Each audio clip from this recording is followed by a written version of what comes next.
Dini zote mbili zinasisitiza hakuna binadamu anayejua siku au saa kamili ya mwisho wa dunia. Mwisho wa dunia, maandiko matukufu yanasemaje? Mwisho wa dunia katika Biblia. Biblia huita siku ya Bwana. Mwisho wa nyakati, siku ya hukumu. Dalili kabla ya mwisho. Yesu alisema katika Mathayo 24, vita na uvumi wa vita, njaa, magonjwa na matetemeko ya ardhi, uovu kuongezeka, upendo wa wengi kupoa, manabii wa uongo kuwadanganya wengi, injili kuhubiriwa duniani kote, lakini habari ya siku ile na saa ile hakuna ajuaye. Mathayo 24 mlango wa 36. Kuja kwa mpinga Kristo. Huyu atadanganya watu wengi, atajionyesha kama Mwokozi, ataleta mateso makubwa, dhiki kuu. Kurudi kwa Yesu Kristo. Yesu atarudi kwa utukufu. Wafu watafufuliwa, wenye haki na waovu watatenganishwa. Siku ya hukumu. Kila mtu atahukumiwa kwa matendo yake. Mbingu mpya na dunia mpya vitaumbwa. Uovu utaondolewa milele. Mwisho wa dunia katika Qur'ani. Qur'ani huita Yawm al-Qiyama, siku ya Kiyama. Al-Saa, saa ya mwisho. Dalili kabla ya Kiyama. Dalili ndogo. Ufisadi kuongezeka. Uongo kuwa kawaida. Watu kishindana majengo marefu. Uasi kwa wazazi. Dalili kubwa. Kuja kwa Dajjal, mpinga ukweli mkubwa. Kushuka kwa Nabii Isa, Yesu. Kuonekana kwa Yajuj na Majuj. Jua kuchomoza magharibi. Moshi mkubwa huifunika dunia. Mnyama wa ajabu Dabat al-Ad. Kuharibika kwa ulimwengu. Qur'ani inasema milima itavunjwa kuwa vumbi, bahari zitafurika, mbingu zitapasuka, dunia itatetemeka sana, watu wataonekana kama vipepeo waliotawanyika. Qur'ani 101. Siku ya hukumu. Kila mtu atasimama mbele ya Allah.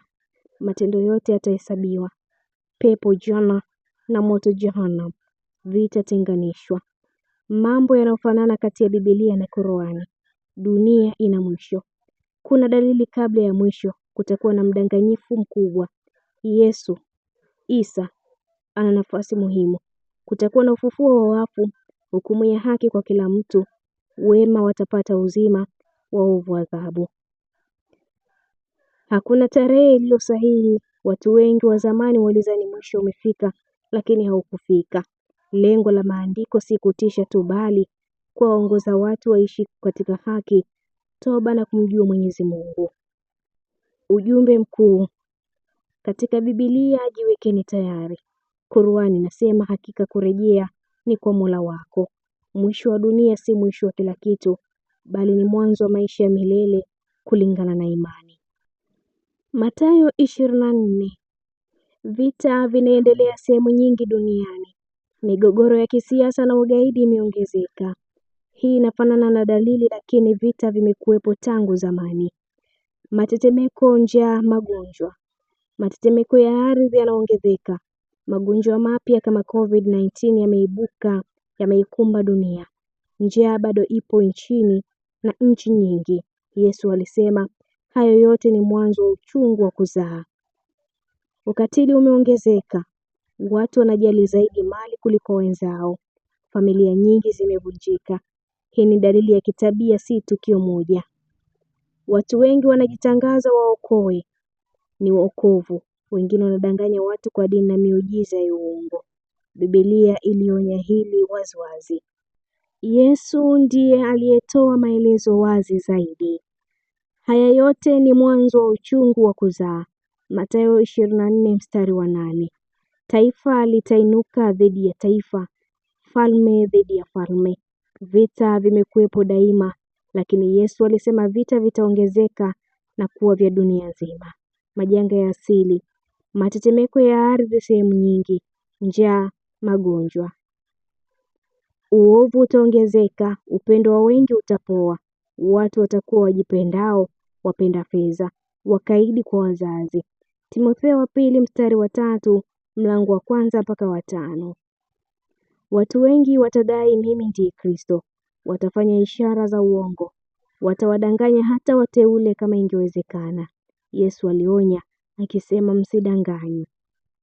Injili ya ufalme itahubiriwa ulimwenguni kote, ndipo mwisho utakapokuja.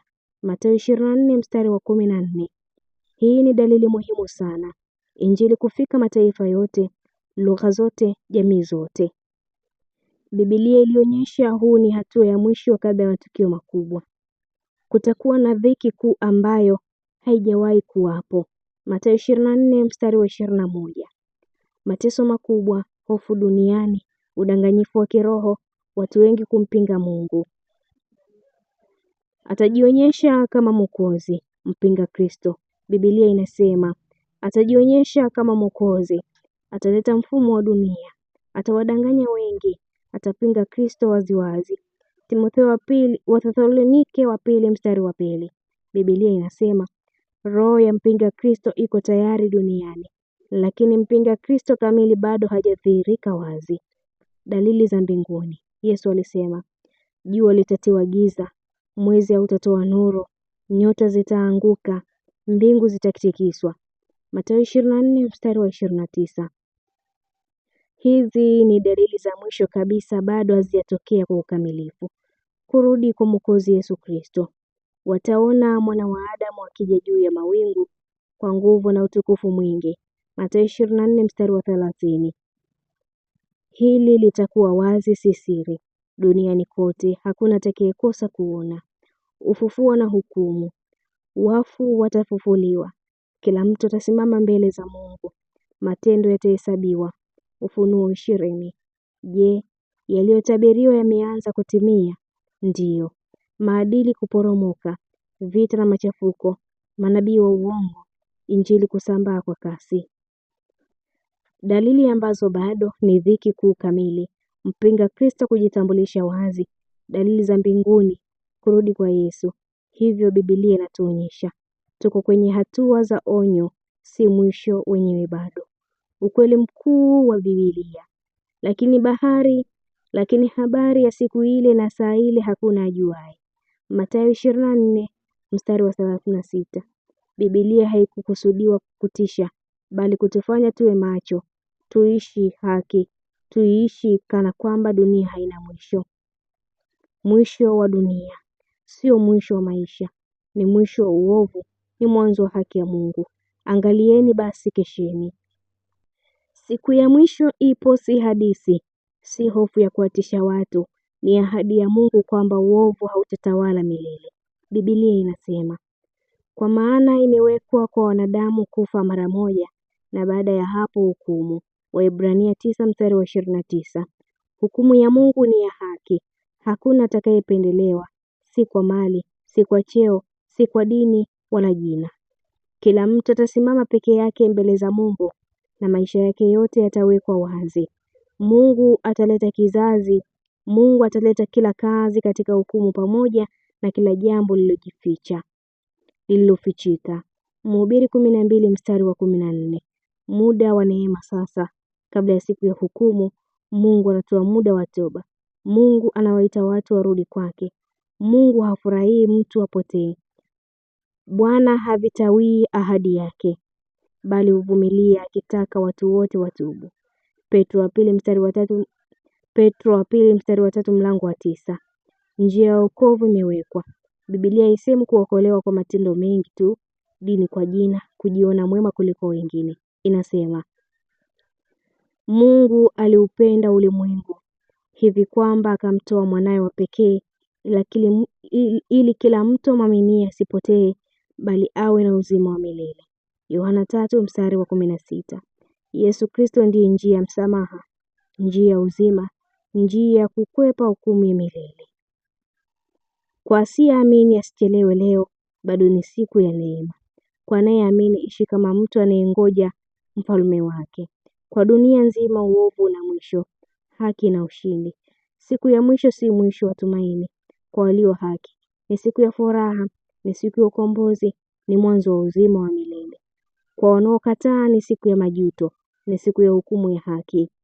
Biblia inasema, Tazama sasa ndio wakati uliokubaliwa, sasa ndio siku ya wokovu. Wakorintho wa pili mstari wa 6 mlango wa pili. Usiogope. Wakorintho wa pili mlango wa 6 mstari wa pili. Usiogope sana, usipuuze, jirekebishe. Tafuta Mungu kwa unyenyekevu, penda haki, chuki uovu. Siku ya mwisho itakuja, lakini leo bado ni siku ya kuchagua. Chagueni hivi leo mtakayemtumikia. Yoshua 24 mstari wa 15. Biblia inatufundisha kuwa hakuna ajuaye siku wala saa. Kila mwanadamu atahukumiwa kwa haki. Kila tendo, neno na nia vitawekwa wazi. Lakini kabla ya hukumu kuna neema. Mungu anatoa muda, waovu watubu, waliopotea warudi. Kila mtu ajirekebishe. Siku ya mwisho si mwisho wa tumaini, bali ni mwisho wa uovu, mwanzo wa uzima milele kwa wenye haki. Kwa hiyo ujumbe kwa wanadamu, usipuuze onyo. Tumia muda wako sasa kwa haki. Tafuta Mungu kwa unyenyekevu. Penda mema, chuki uovu. Leo bado ni siku ya kuchagua. Kesho ni ya Mungu. Jiwekeni tayari. Na hii ni Nile TV, mtazamaji wetu wa Nile TV. Asante kwa kuendelea kutufuatilia. Usisahau kulike, kushare, kucomment pamoja na kusubscribe chaneli yetu ili uendelee kufurahia taarifa zetu kutoka ndani na nje ya mipaka ya Tanzania. Niliyekuandalia kusomea taarifa hii ni mimi Kunileza. Hadi wakati mwingine, kwa heri na Mungu akubariki.